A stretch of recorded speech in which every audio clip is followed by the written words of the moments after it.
Hi friends, இன்றைக்கி எலுமிச்சைப்பழம் வச்சு side dish தான் ரெடி பண்ண போகிறேன். 300 கிராமுக்கு பெரிய எலுமிச்சைப்பழமாக நல்லா பழுத்ததாக பார்த்து எடுத்திருக்கேன்.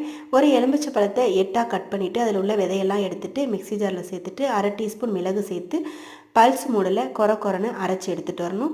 இது போல் அரைச்சிக்கணும். உள்ள சதையெல்லாம் நல்லா மையவும் தோல் 1-2ஆகவும் இருக்கணும். பேனில் 2 டேபிள் ஸ்பூன் அளவுக்கு நல்லெண்ணெய் சேர்த்து சூடானதும் நம்ம அரைச்ச விழுது அதில் சேர்த்து கலந்து கொடுக்கணும்.